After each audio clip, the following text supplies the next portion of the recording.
All right, nephews. Welcome to Scroll 93. It's your favorite unk. It is currently 6:06 p.m., and I'm sitting here at work during my last hour. We pretty dead right now. So I said, you know what? Let me whip the phone out. Let me scroll. Before I get into anything, make sure you follow the scrolls wherever you're listening. And if you're on Spotify, leave a rating. That helps this thing grow. But anyways, bro, I'm currently battling the hiccups. And I ain't gonna lie. I feel like I'm too old to be having hiccups. Like, bro, why is my body still doing DLC glitches? I'll be talking normal. And then out of nowhere, my whole chest just locks up like a Windows computer from 2008. I don't like that. Hiccups feel childish. Like my body should have outgrown this by now. My sister used to tell me when I had hiccups, that just means you're still growing. And now that I'm thinking about it, that was probably bullshit. That was probably some country-ass science. 'Cause you know in the country, older people will just say anything with confidence. Oh yeah, baby. Hiccups mean you ain't done growing. Put some Vicks on it. Don't go outside with wet hair, or your bones gon' catch pneumonia. Just old rural misinformation passed down with love. But anyways, bro, these last couple days been interesting. Monday was low-key peak. Not Atlanta peak. Not. I'm in another city talking to bartenders and eating brisket peak. But Nashville peak. Regular life peak. That's important. Because ever since Atlanta, I've been trying to keep that motion alive. I told myself, okay, if Atlanta showed me what happens when I stay outside and let life happen, why can't I do that here? Why I gotta wait until I'm in another city to live? So Monday, I woke up and decided I was gonna be outside for most of the day. First thing I did was go to the gym. Got me a good lift in, moved my body, got the blood flowing. 'Cause one thing about me, if I don't do something physical, the day don't feel fully activated. I gotta sweat a little bit. So I lifted, came home, showered, and put on a decent fit. And that's something I'm really working on right now, bro. My style. I'm trying to level the wardrobe up. I'm trying to stop dressing like a retired D-line coach on his off day. I want the drip to match where I'm going. And don't judge me for this, but your uncle be on Fashion Nova. Yep, I said it. Fashion Nova. They had a sale last week where the whole site was 50% off. So I said, hold on now. Let me see what the fast fashion demon's talking about. I ordered like $400 worth of clothes. But since the site was half off, I only paid like $200. So in my mind, I robbed them. I'm sitting there like, oh yeah, I just finessed capitalism. I got too much fucking drip on the way. Now it's Fashion Nova drip. But listen, they don't know that. That's the thing. Nobody knows where your clothes came from unless you tell them. A shirt is a shirt until you wear it like a man with purpose. Drip is not about the store. It's about the spirit. You can put a confident nigga in a Walmart tee and he might still look like he owns a gallery. You can put an insecure nigga in designer and he'll still look like somebody's cousin at the mall. It's about how you wear that shit. But here's the problem. Apparently, I'm not as big as I used to be. I ordered all these clothes, and don't none of them hoes fit. I'm trying them on like, damn, unk done shrunk. So now I gotta send all this shit back. And what's trash is they don't just give you your money back. They give you store credit. But the sale ain't happening no more. So now I gotta rebuy clothes at full price with store credit from a sale I already missed. That's evil. That's fashion capitalism with a lace front. But it's whatever. Drip delayed is not drip denied. The drip is still coming. So I put on what I had, walked outside, and went to my coffee shop. And when I sat down, bro, I really took the helm of deep-fried logic. Like for real. Because I've been walking around with a crazy chip on my shoulder recently. I'm not gonna get too deep into the situation, but let's just say something happened that made me feel unseen. Like somebody didn't fully recognize who I am, what I bring, what I'm building, what I'm becoming. And bro, that shit lit a fire in me. Because one thing about me, I hate being treated like I'm just anybody. I know how that sounds. It sounds egotistical. And maybe it is. But I don't give a fuck. I am not just anybody. Not in an arrogant way. In a, I know what God put in me way. I know the care I give people. I know the wisdom I carry. I know the presence I bring into rooms. I know the way I listen. I know the way I think. I know the way I can turn pain into language. So when somebody treats me like I'm disposable, like I'm regular, like I'm just another option sitting on a shelf, oh, that wakes something up in me. And sometimes, ego can be dangerous. But sometimes, ego is fuel. Sometimes your ego is the thing that tells you, nigga, get up. Sometimes ego is the fire alarm. And that day, mine was ringing. So I'm sitting in this coffee shop angry as hell.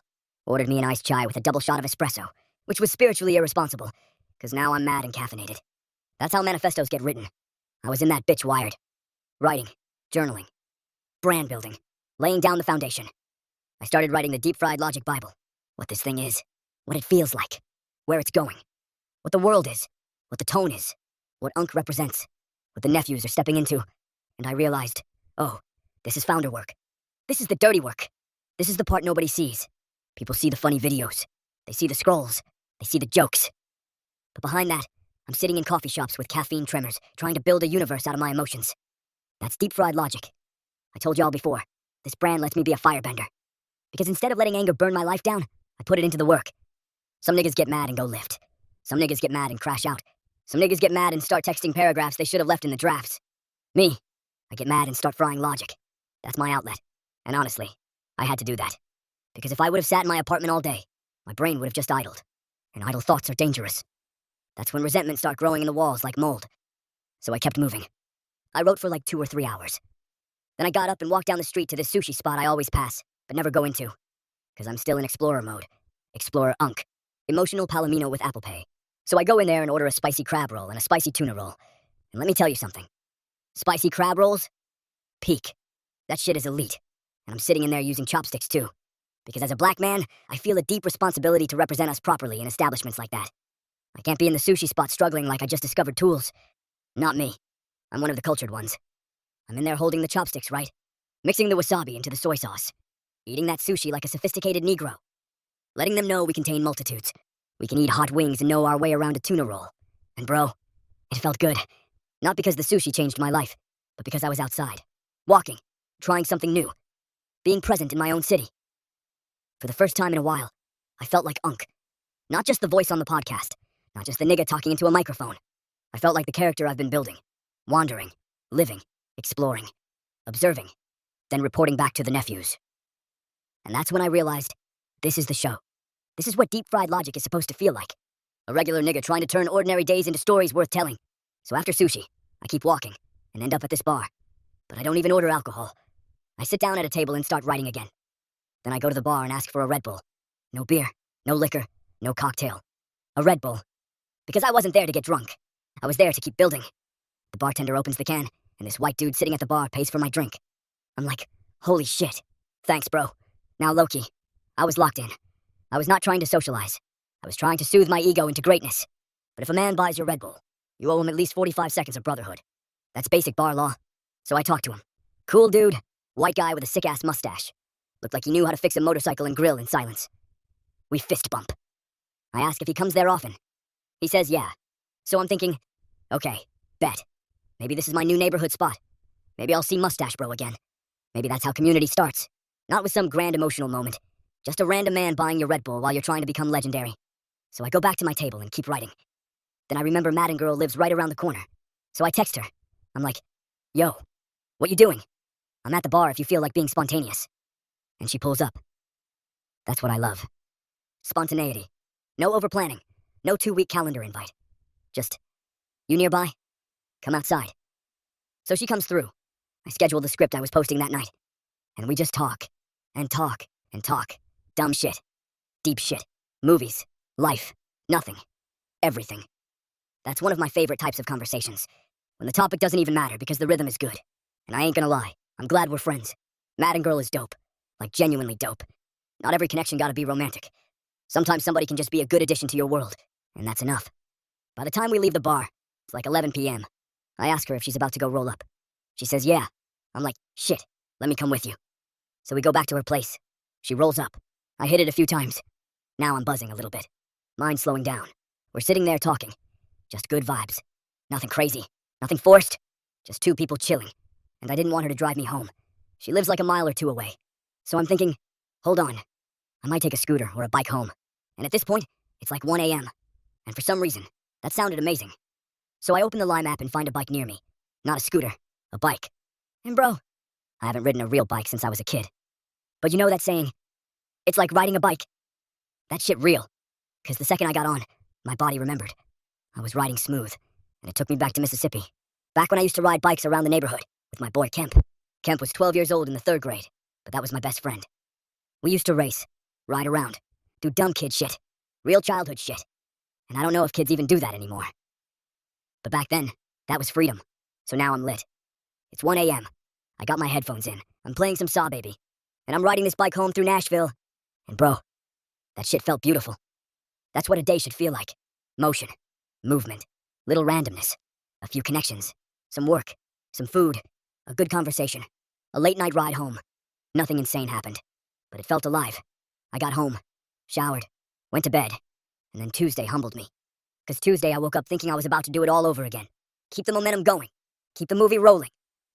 But life said, Hold on now, main character. First, I had to return all those Fashion Nova clothes. So I texted my mom like, "Hey mom, can you help me send these clothes back?" Now could I have done it myself? Absolutely. But sometimes you gotta create excuses to see your mama. So I go over there. We sit down. We talk. I tell her about my life, my situation, all the bullshit going on in my world. Then she asks the magic question. "You ate?" And as soon as she said that, I started rubbing my hands together like a raccoon behind a restaurant. Because I knew what time it was. Mama about to feed the boy. She makes me breakfast. And mind you, it's low-key like 1 or 2 in the afternoon and I hadn't eaten all day. So that food hit my soul. Then my dad comes home. And we talk for a while. And my parents are getting to that age where they really want to retire. And I respect it. My dad said, "Man, I just want to sit down." And I said, "What you gonna do when you get done resting? You gonna get bored." And he said something that made me pause. He said, "I heard that, but I ain't never experienced that before." And bro, I believed him. Because my dad been working his whole life. My daddy from Mississippi. That nigga probably been holding a chainsaw since he could walk. Before he could walk, he was probably handing his daddy nails to build something. That man has been working for 50-some years. So when he says he wants to sit down, he means that shit. And it made me realize, my parents are in the 4th quarter of their work careers. I'm still in the 1st. That's perspective. That's heavy. Because I'm sitting here trying to escape work already, and these folks been doing this shit since before I was even a thought. So after that, my mom sends me home with some meatloaf. Blessings. And I race home because Tuesday is run club, and I hadn't been in a couple weeks. And let me tell y'all something. That run kicked my ass. No cap. Run club humbled me. All this wandering, eating sushi, drinking, riding bikes, eating barbecue, living life. That shit caught up to me. I get 1 mile in and my sides start hurting. And usually I judge the run by whether I stop. Did I stop? Yes, nigga. I stopped. I walked. A good bit. I was out there humbled in public. And what's funny is before the run even started, I had a little moment. I parked my car, and this girl was trying to parallel park. Struggling. She rolls her window down and asks if I can help guide her in. So I'm standing there, telling her when to turn the wheel. But it just ain't working.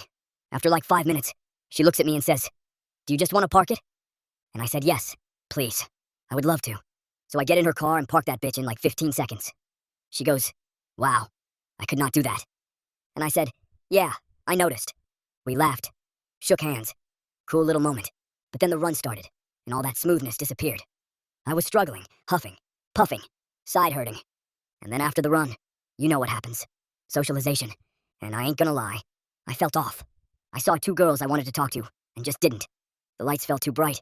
Too many people. Too much going on. I felt overstimulated. Out of rhythm. And I beat myself up for that. Because I'm like, bro, what the fuck? What happened to Atlanta Unk? What happened to Scooter Stallion? What happened to Emotional Palomino? Now I'm standing here scared to talk? And that's when I realized something. The slide-on women muscle is real. That shit atrophies fast. If you don't use it, you lose it. You can be smooth 1 week, take 2 weeks off, and now your brain acting like you've never seen a woman before. Anxiety comes back. Rhythm gets rusty. You start overthinking again. And it made me realize my mindset at Run Club was off. When I first started going, my intention was clear. Expand my social circle, talk to people, build confidence, plant seeds. But lately, I've been showing up just to say I showed up. No intention, no mission, no edge. And Run Club is not Atlanta. Run Club has its own rhythm. It rewards consistency. You can't just disappear for weeks, come back, and expect to be prime Unk immediately. You gotta reacclimate. So next time I go, I'm going with a new mindset. Because I'm not about to let this become some fear-based shit again. What am I, a coward? Hell nah. But then something cool happened. Before the run, I had posted a picture on my story. And after I got to my car, this girl from Run Club swiped up like, "Go Unk!" All caps, exclamation points. I respond like, "Where was you at today?" And she says, "I was there. When you crossed the finish line, I was screaming your name." And bro, I didn't hear any of that. I had headphones in. I was fighting for my life. But when she told me that felt good. Like, damn. You were cheering for me? You were thinking about me? That's warmth. And I ain't gonna lie, I need that. I love a woman's warmth. A woman cheering for you? Boy, that shit will make you run through a wall. Go, Unk? Are you shitting me? Okay, you on my radar now. I can get used to that. But even with that little moment, I still left feeling like I sold. I went to Kroger, still thinking about the girls I didn't talk to. Still thinking about the moments I missed. Still beating myself up. Then I pulled into the parking garage and saw my roommate. I said, "Bro, today my name is not Unk. Today my name is Bitch. Because that's what I am. A fucking bitch." And we both laughed. But low-key, I meant that shit. Not in a self-hatred way. More like a locker room accountability way. Sometimes you gotta roast yourself back into alignment. But after I cooled down, I realized the lesson. Atlanta momentum does not automatically transfer to every environment. You still gotta build rhythm where you are. Confidence ain't a permanent buff. You don't just unlock it once and keep it forever. You gotta maintain it. Same way you maintain running. Same way you maintain lifting. Same way you maintain creativity. Same way you maintain friendships. You gotta keep showing up, with intention. That's what Scroll 93 is really about. Atlanta gave me momentum, but momentum has to be earned again. Every day. On regular days. On middays. On days where work is slow and you got hiccups. On days where you feel rusty. On days where you get humbled. That's the real work. And today been meh. Nothing crazy. Just a regular day. After this, I'm gonna close down the shop, go work out, watch the NBA Finals, and keep it moving. But even in the midness, I feel more intentional. I'm still here. Still working. Still building. Still laying the foundation. This is the blueprint. This is the journey. And I appreciate everybody who's still listening to my life. Everybody still here watching this thing become what it's supposed to become.